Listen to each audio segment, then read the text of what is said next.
आज चलतु आपण मैंने गोटे हेल्दी टेस्टी चटपटा चाट बनैकी देखेबी जो थे टोपे तेल भी दरकार हेनी मसला भी दरकार हेनी आ बनीज फटाफट।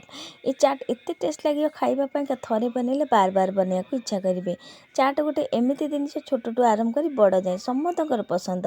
तो आज आम बनवा मकार चाट जोटा खावा बहुत बढ़िया लगे आ बनवा बहुत सहज। नमस्कार मु मिता मु लक्ष्मी हांडीशाला चैनल को आपण बहुत बहुत स्वागत। आशा करुँची आज चटपटा चाट रेसिपी आप समस्त को पसंद आसो। वीडियो जमर स्किप न करके पूरा देखिए। देखी सारापर जब भल लगे please video like comment share करो जमर भूलु नहीं। तो मका चाट बनवाई प्रथम आमको मका दरकार। तो ये देखो जो कंचा मका आसे मुझे कंचा मका नहीं आप पैकेट मका भी नहीं पारती। तो कंचा मका भी मार्केट में मिलूँ। तो कंचा मका आपरे जब चाट बहुत बढ़िया लगे। तो ये मुझे 4टा कंचा मका नहीं जार मंजी एमती छड़े नहीं भल भाव में। ये गैस रे कड़े बसई देती। तो मका को जो छड़े देवे गोटे गिनारे मापी ने। तो ये मोर गोटे गिना पूरा मका से सेम गिनारे पानी दे दूँगी जी मका नहीं।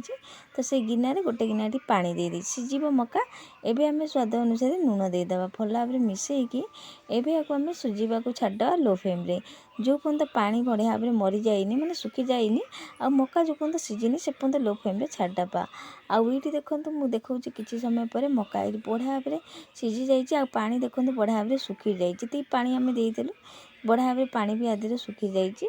मका भी आमर बढ़िया भाव में सीझी जाइए। संगे संगे गोटे मका गुरा काढ़ीदेवा गोटे जगह ठंडा हाँ छाड़ा ठंडा है ये देखो एवं से चाट बनवा प्रथम आलू देदेबा।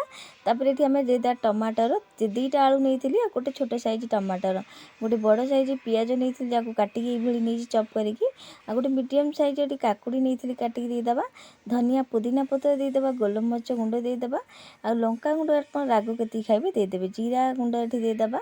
तापर ये आम देदेबा चाट मसला ये देदेबा आंबचूरन पाउडर आप पारती आ जगह। तापर ये तेंतुली रस ये देदेबा। तापर ये आम धनिया पुदीना चटनी भी देदेबा कंचा लंका ये देदेबा। तो ये सब दबा द्वारा चटपटा लगे बढ़िया लगे आम चाटा। तापर लेंबू रस ये देदेबा फाड़े लेंबू रस चुपुड़ी रस काटली ताकू देदेबा। कला लुण आ जो डेली व्यवहार करूँ से लुण देदेबा। एठी आप राग के खाइबे से लंका गुंड दे पारती। तो मु लंका गुंड कंचा लंका देती गोटाए काटिकी सबू जिनस को देकी बढ़िया भाव में मिसई नवा भल भाव में मिसई सारापर एवं आम देदेबा भजा सेव छणा सेव जो ताकू ये देदेबा। सेव ये आप भी कम बेसी करपारती। एठी आप चाट मसला जगह आंबचूरन पाउडर जदि अच्छी दे पारती। सबू जिनस को बढ़िया भाव में मिसई नवा आउ ये आमर ये चटपटा चाट रेडी हो गला मकार जोटा खाइबा बहुत बढ़िया लगे।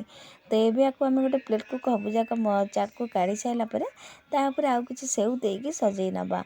तो ये आम देखिपे सुंदर मका चाट रेडी हो गला जोटा चटपटा राग मिठा सहित बहुत बढ़िया लगे मका चाट खाइबापी। चाट रे टोपे भी तेल दरकार हुए कौन मसला भी दरकार नहीं फटाफट बनिकी रेडी हो जाए। जी देखा सुंदर हेल्दी अच्छे से चटपटा से बढ़िया लगे यहाँ खाइबापी। तो निश्चित घरे बनईकी देखूँ यही मका चाट को निजे खातु घर लोक समस्त खाइबा दिंतु केमी लगिला आपण मानकर अनुभव निश्चिंत शेयर करेंगे। वो पुणी आ गोटे नुआ रेसिपी नहीं आसबि आज रोचे जय जगन्नाथ।